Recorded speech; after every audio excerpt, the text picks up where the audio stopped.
Welcome to the Play-Based Learning Podcast. I'm your host, Kristen R.B. Peterson, and maybe your new teacher bestie that is here to hype you up, maybe give you a motivating kick in the pants, and teach you all I know about play and childhood. I am here to help you challenge old and outdated practices and inspire you to create a truly developmentally appropriate early childhood environment that fosters creativity, curiosity, and joy in the children that you care for.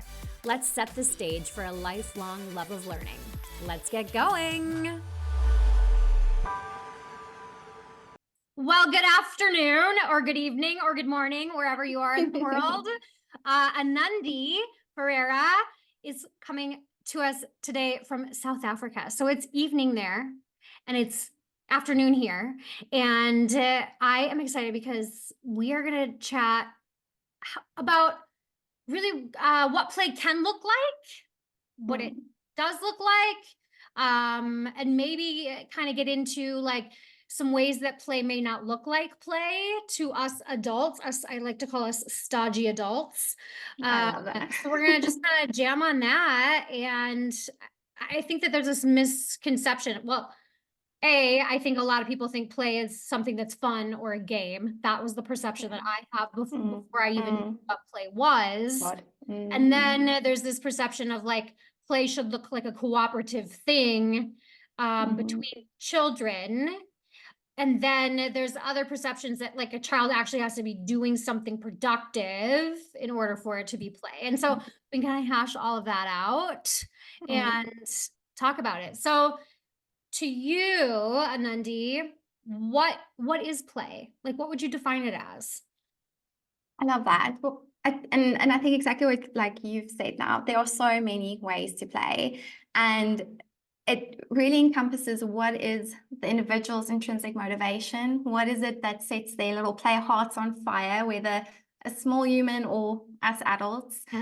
And I love how, like you've mentioned, all those different things. And for me, a big component as an occupational therapist trained in sensory integration and playfulness is how do our individual sensory preferences and needs also further spur on our play choices?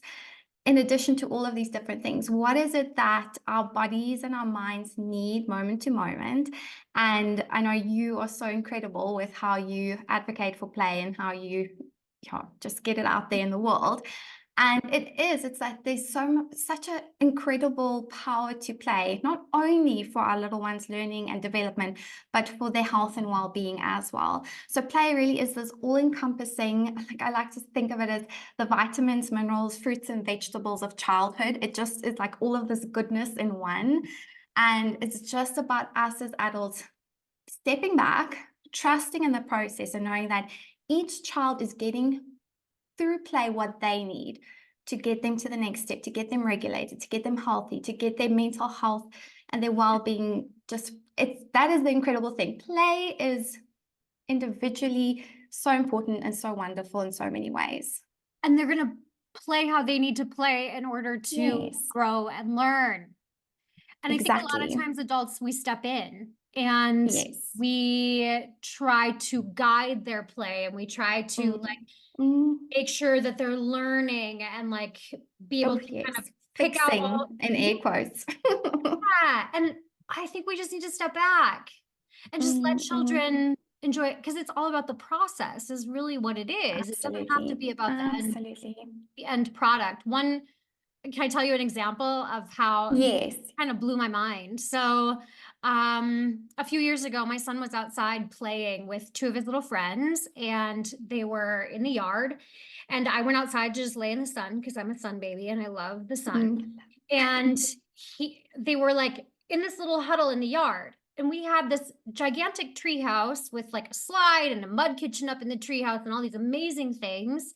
And they were just standing in the yard, and they had some sticks, and they were like kind of telling this story of how they were going to play this game. That's what it looked like to me. They were like, okay, and then you're going to do this, and you're going to swing your stick like this, and then I'm going to fall to the ground, and then you're going to poke me, and then I'm going to say this. And they like did this for like 20 minutes. They like had this whole entire scenario that they were talking through. And I was like excited for the end result because I was like, oh my gosh, they're like putting on a play here. Like I'm gonna get to see this amazing thing get reenacted.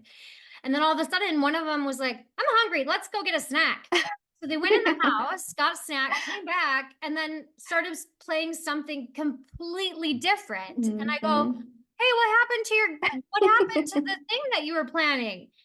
And they're like, we already played that. I was like, Next.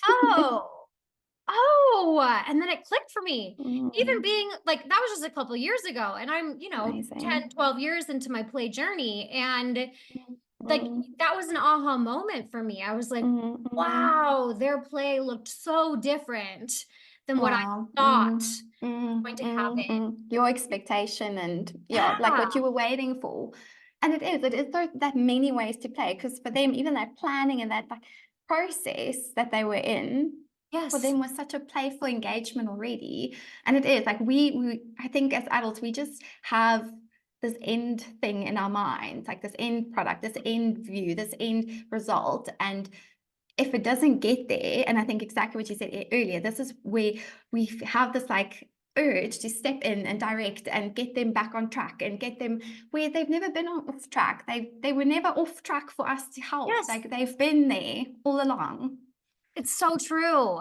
I get this too a lot when I'm out speaking. People will be like, oh, they don't play. They just dump all the toys out of the basket. And I'm like, yes, and that's play. That's their Exactly. play. They are Exactly. constructing Exactly. meaning by dumping out all the baskets. It's a play schema. It's filling and dumping, or it could be trajectory. It's so valid, and it's something that we should respect and still step Yes, back yes. and let it happen, even though it can be so inconvenient for us because then we have to go clean it all up. Exactly, exactly. And the image you have now, so I've got a little one. He's 14 months now. He was a bit prem, but I'm going on the 14-month Yeah. age range. And like at the moment, he's like into the transporting play schema, like getting things here, moving and da, da, da. And also just loving, like he rearranges our house basically. And I laugh because my husband walked in the one day and the high chair was in one spot, our wooden high chair, and he's got a rocker that was on its side and I was like on the other. He's like, but why do you like let him? And I'm saying that in air quotes. Yeah. And I was like, well, actually, like if you step back, and I love that conversation with my husband because every now and again you get the opportunity to just unpack things a little bit. Yeah. And you go into like what he's learning. And I was like, bonus as well, it's very close to bedtime. He's pushing heavy furniture objects around. He is engaging in so much proprioceptive input, so much regulation that's happening in those moments where I don't have to now like think of things or like add it into the bedtime routine. He is already doing what his body needs as part of his day. Yeah. And that's the incredible thing is as adults, and that's what I often see on the playground or when I'm visiting schools or just engaging with parents, we sometimes interfere with that natural process of what their bodies need. But if we can step back, and I love in my course, I talk about if you can become a sensory detective, and that's what we need to do. We need to be able to step back, but I know you need to know what to look for. You need to be able to say, oh, that furniture rearrangement, wait a minute. There's a bigger thing at play here. And how incredible, isn't it, that he is now just using this proprioceptive as his universal regulator to get his body to exactly that calm, regulated state that he needs for sleep. And I actually think maybe because I've like skipped onto the sensory thing. So I think maybe I'm just going to like go one or two steps back. Absolutely. And just when I say sensory, because I think a lot of people also have like in their minds, they're like sensory, might be sensory bins or like everyone's got very particular things when you say the word sensory. Yes. But first of all, we talk as occupational therapists, we look at 8 sensory systems. So I love, like, I always try to do the 5, and I feel like I'm going to forget one of the 5 words. Like, so our basic 5 that we've all learned through school, and hopefully I will remember now without making a fool of myself, is touch. We've got our vision, we've got hearing, smell, and taste. But then we've got these 3. Yes, I've got all 5 of them. Yeah, you did it. You did it. I did it. Then we've got our 3 kind of hidden internal body sensory systems, which really are so powerful. And that's one, our sense of movement, or people might have come across the word vestibular. We've got our sense of proprioception that I've mentioned now, but I actually do prefer using the word our position sense. And then we've got interoception, which is our sense that gives us signals of, are we, hungry, thirsty? Are we feeling hot, cold? So it's really about what is our body feeling and what does our body need to get to that happy state? So we've got all of these 8 sensory systems, and it's so much information that we are getting from the environment and our bodies all the time. And this is where, as individuals, we were all made so amazingly, uniquely different, and we have different preferences and needs. And I think on Instagram and social media, there's also a lot of sensory information that pertains, or I think it gets linked to children a lot, but sensory processing information is relevant to all humans of all ages. We all have ways that we process information, ways that we might have, like, I like to call them smaller sensory buckets. So these are sensory systems that are a bit more sensitive. We've got our bigger buckets, and that is how we interact with the world. Our sensory systems is really the way that we take in information. It gives us a sense of, okay, well, we first need to register that there's a sensory input. We need to understand, kind of interpret what it means. But then it's got this powerful thing, and that's what we've been talking a bit more about, is how we tolerate and respond to sensory input. So how does it make us feel cumulatively throughout the day? Do we have some buckets that spill over? Do we need to fill some buckets because we've got this big movement bucket that needs more input? And I need it at a certain level so that I can engage to the best of my potential within the learning environment. So once we're able to understand that we've got, you can even imagine 8 little buckets. Yeah. And we need to step back and sometimes go, all right, this child, and let's maybe use like some of the play examples. So, because I know like having mixed thresholds can be so confusing. And in my book, I do explain and I go through kind of 4 sensory patterns, but we never fit into 4 boxes. It's not as simple. Right. So we can often have a mixed approach. So if we think of a little one who is like a movement seeker and they're at the playground and so excited to be there, but now they've got a small bucket for auditory input. And this is what can often be confusing for caregivers and teachers on a playground setting, is that they can be very inconsistent in how they engage in the environment. So if we take, for example, a very noisy, busy day where there's a lot of children on the playground and the little one is excited and, oof, I'm playing. But my movement bucket is so much larger than my auditory bucket. So all the screaming of all of the excitement around me, the cars hooting in the background, maybe there's dogs barking, an alarm goes off, like it's all of this input that's coming, and we might not be aware of it, but our brain is taking it in and filtering it out. And that little auditory bucket is filling up and then starts spilling over. And suddenly we've got this little person at the top of the jungle gym crying and like screaming to get down. Because their little auditory bucket's now full. So on a day where maybe there's 2 or 3 kids on the playground and it's not as noisy and it's much quieter and there aren't dogs barking or like what, they could be playing for longer and then happily leave the playground. But for the caregiver watching or the teacher watching, they go, what, why did we have this big reaction today? But it really is that we take in sensory input in such different ways, and it can greatly impact on the play experience, on our ability to interplay and to sustain that play engagement.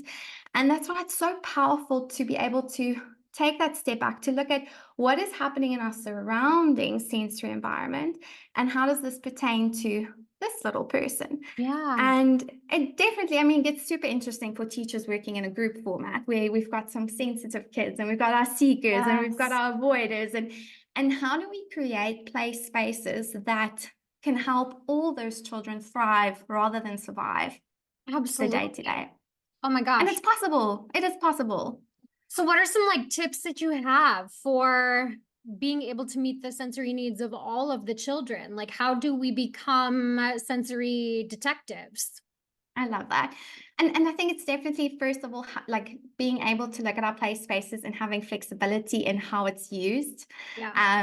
I've seen such incredible creative ideas, and children often inherently know what their bodies need. Yeah. But again, as adults, we can get in the way. So one example I like always comes to mind is it was this awesome playground, but it is like playgrounds are noisy. And it was a little one who was just incredibly sensitive all around and had kind of seen this little nook on the side of the playground Mhm. and like collected play scarves and like just anything material wise that he could find Mhm. and ended up making like a little fort Yeah. space like in the corner. Like I think like he invited one little friend, and often we see our sensitive or our little ones with smaller buckets, they do enjoy a little bit smaller group play rather than having 10 different playmates Yeah. at the same time. So it was two of them that went off on this beautiful adventure to the side, and they created this sports space that it was almost very like womb space, like just blocked out some of the noise, blocked out some of the additional visual input, and they had leaves inside, and like they were making their own beautiful play adventure and little, Yeah. but it was allowing that yes, they weren't playing on the jungle gym, they weren't, but they were allowed to. And this is just the things that I like to have people think about, is that they were allowed to, one, go back into the classroom to go collect things to Yep. make their forward space. In our country, and a lot of the class visits I've done, the thing is like the class is locked for break time, like no one's allowed in or out. And sometimes that can like stop this type of creative play for our kids who need to just adapt the environment ever Yeah. so slightly for themselves. So having that open space allowed them to access play materials to tap into their sensory needs and preferences. So this is just one example, but I think that our flexibility and our use of, like, we can't mute the overall sound and Right. loudness of the playground, but we can afford children to have almost little safe play spaces for our Yeah. more sensitive little ones. We can allow our seekers to dump and to move things from one end of the playground. And again, this is also where I sometimes see like, no, this stays Just here, stay this is the here. Yeah. zone, this Mhm. is the zone for whatever, the blocks Blocks. or the, Yes. yes. I Mhm. love how we, where they often, I love like that they'll get a big box and they'll go there and they'll put heavy things in, and then they want to pull the heavy box. I'm like, that's great. This is what this little person needs before they re-enter the classroom after break time, to be regulated and to be the best Mm. kind of learner within that space. So I do think it's, again, us as adults, like just having some flexibility, questioning some of our rules and Yes. regulations around playgrounds and what we can and can't do, because in those rules, we have the restrictions, and some of them Right. are a bit silly. Like if we look at, okay, we can collect the play silks and put them back afterwards, or we can just Yeah. we can ask that same child to move the blocks back before they go, and they'll happily do it because, yay, I'm getting some more Yeah. sensory input before I go back. So I think it's just that the creativity that we can have as adults in some of our decision making, looking at play environments not being so fixed and so Yes. rule bound, can really see us allowing our little humans to, yeah, just get what they need through play. Absolutely. Okay. So I get this question a lot. Um, I think there is, well, I'm going to just ask and Mm, ask it how it's been asked to me and see how you would answer it. So people have asked me this before. What do I do with the children who don't know how to play? mm. I think all children know how to play. I think there's always, That's I what I think say we don't know too. what to look for. Yeah. I Yeah. think it's about what are you looking for? That's what I usually say. Is, okay, but tell me, what are Oh, you looking for? yeah. Because it's really, they're Um, looking for a child talking to another child or engaging with another yes, or child. And in tea set, playing tea, yeah. pretend tea drinking, or and it's usually some of those examples, like very specific imaginative play, very Yeah. specific. And then I go and I love, like, I have three questions that I like to ask. Is what are some of the repetition that you see in a child's play? What is something they persist with? Because if we break down something like moving blocks up and down, like that is a play action, and there's actually a lot going on in those Yeah. moments, that we can sit with someone, we can chat through, and it. Yeah, I think as adults we just so often go in with, this is what play looks like, Yep. and this is what I'm looking for, and the child isn't doing this. Yeah. But there are no wrong ways to play. It's Right. yeah, no We're wrong putting ways our to play. own like adult expectations onto Exactly. them when we Yes. say, well, they don't know how to play. They just sit there and they don't do Exactly. anything. And it's like, They well, twiddle with sticks in the in the sand, and I'm like, yeah, "Oh, but what did they draw in the sand? What were they exploring with the sand?" Like, yeah, there's always just that next step that we can have. It's first just, what did you observe? What were they doing? Let's just start there. What were they doing? What were some of the actions that you saw? But it is that I find that as adults, we're looking for something. And whether it's our own play memories or like our own, and like I said, social media can be powerful. We can be inspired by it, but I think it can also limit our thinking and understanding in ways. And I think that's sometimes the ABCs, 1, 2, 3s that we see with, if it's not educational, and I'm using air quotes for those listening, then it's also not beneficial. It's not play and all these yeah, things. But there's so much that children are learning and just gaining through play. If we can just, I think you've also said it a few yeah. times, if we can step back. Mhm. So that would be I would flick it back at them and say, well, what were you looking for? Yeah. As you were speaking about the like the example of the child up on top of the monkey bars who's like crying and maybe doesn't want to Mm, come down and it's time to go in and it's like they're kind of having like a little bit of a hard time up there. They're maybe yes. starting to whine and maybe have like what an adult Mm, would call a meltdown. Oftentimes I think we adults look at that as like they're misbehaving, like they are yes. doing what we're Yes. asking them to do and they're Mm, misbehaving.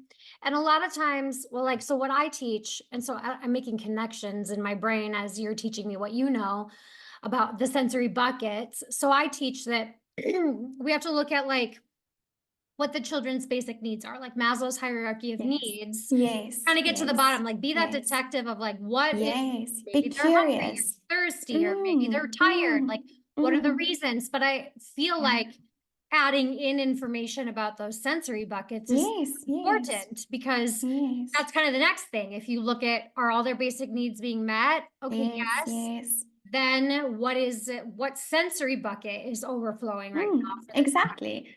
Because if Yes. their nervous system has gone into fight or flight before they Yeah. have to re-enter the classroom, a stressed brain can't learn, and a brain Yes. that's in fight or flight can't learn. Yeah. All of our thinking, all of the rational, all the reasoning parts of the brain are then switched off. And that's why we do need to get curious when a child enters in that state, because what learning or what connection, what can really happen when the nervous system, we can't, like, we first No. need to get it back online, before anything. And I think it is sometimes the messages we're like, come on, or oh, now you're whining, now you're this, and what messages are we sending Yeah. in those moments? Yeah, no, it's very Absolutely. powerful. Yeah. What for your own self, as an adult, what have you noticed about your own self as far as like which sensory buckets, if you're willing to share, Mm-mm. which sensory buckets fill Sure. over for you the fastest? Well, it's been very interesting since becoming a parent, and Yeah. I chat about parental sensory overload in my course quite a bit. Yeah. So like that's one side. But before becoming a parent, and I think this is relevant for educators, parents, all of, and I'll get into why now, is that I have big sensory buckets for the majority of my position sense, my movement sense, my tactile sense, smaller auditory, and in the book I go through that, is that I've never been a seeker. So you've got different ways of how you respond to what your sensory needs are. Some of us are more active in seeking what we need, and some are a bit more passive. It's like our bodies and it's like we don't really go for what we need. So bless, in the book I describe it as the endearing clumsy clown, but I'm the one who has bruises on my arms. Even now still, my husband's like, where did that come from? I'm like, I don't know. I like clearly walked into something. Yeah. And bless their little souls, but even as little ones, these are the ones that accidentally bump a playmate, Yeah. that get too close, bump the castle over. Oh, didn't mean to, but now the whole Yeah. castle's ruined. So I'm a bit like that. I've got a bit of a clumsy side to me. Yeah. But since becoming a parent, and this is what's fascinating about sensory processing and why I love it so much, is that we have this window of tolerance that's quite broad, but there's certain things that can narrow that way down. So things like sleep deprivation, things like added mental load, even if someone's very sick or in pain, all these things can narrow our thresholds a lot. So becoming parents, certainly we have a lot more of that. And what's very interesting is that you have a lot more alerting sensory input. And that's why I was a school-based therapist for very long. And that's why I think a lot of it I really tuned into is that when you work with kids or you're around kids a lot, there's a lot more alerting sensory input. There's a lot more auditory input that you're getting. There's a lot more tactile input, a lot more pulling on you, pushing on you, hi, I need this, I need that. And it's very interesting, but a lot of those inputs kind of in terms of how it goes into our brainstem and how our body responds to it, it's very primal. So if you think about when a mosquito or fly lands on you, it's the lightest of things, but you can feel where it is. Yeah. So it really alerts our sensory systems in a very primal way. So now you're in a position as a parent or teacher where you have a lot of this alerting sensory input throughout the day, but you often have a lot of less opportunity for grounding, calming input to keep yourself in that zone. So it's a bit of a double whammy. And depending on what you enjoyed maybe before having kids, you don't have the time to necessarily, go to yoga so many times a week or do this or do that, or, your walks might be a little bit shorter. So it's incredible how those experiences can alter kind of how we process input. And that's one thing that I say to a lot of teachers and parents is that we need to be proactive rather than reactive with our own sensory systems, and to remember that we also experience the world through our own sensory profile. So, are you also maybe limiting certain play in your context because you've got a small auditory bucket? Absolutely. So the noise levels have to be down. And I see a lot with like some moms and teachers who don't like messy play, and it's often that their own tactile, systems coming into it. So it's very interesting is that we need to also look at our own sensory profile, step out of that to actually experience. It's I mean, it can get quite hectic to think of all these things, but yes, but it's necessary. but it's eye-opening. it is necessary. It is. So I just find it so interesting how we need to be, I think, also more kind of saying, how can we make sure that our nervous systems are as regulated as possible throughout the day, and how much can we do to observe and to support other children and other adults and whoever might be in your space to have the same, because it is completely possible for people of varying sensory preferences and needs to get what they need within the same context. Oh my goodness, such great information. If people want to learn more about this and learn more from you, where can they find you? What do you have going on? Amazing. I have Born to Play. Oh, it's blurred because I've blurred my Yes, your book, Born to Play. Yes, Born to that. Play.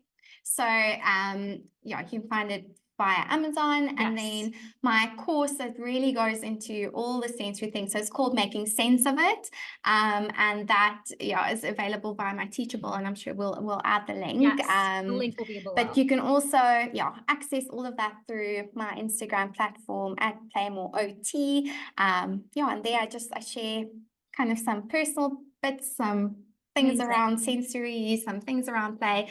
So it's a bit of a mix of all things, like play. That's why I just like not to like niche myself down to one thing. It's like it's play. It's many ways to play. It's so many things. There's so many facets of play. It's amazing. This was wonderful. I am so glad to have connected with you and learned from you. And maybe we'll have another podcast conversation in the future, because I love your energy and I love I was industry. So excited to talk to you all day long. I love it. Thanks for having me. Oh, you're welcome. Bye-bye, Anande. Bye. If you liked what you heard today, share this podcast with your coworkers, admin, or maybe even your partner. And I love getting 5-star reviews so more people can embrace play. Hit follow or subscribe so you never miss an episode. Or connect with me on Instagram or my website, KristenRBPeterson.com. Until next time.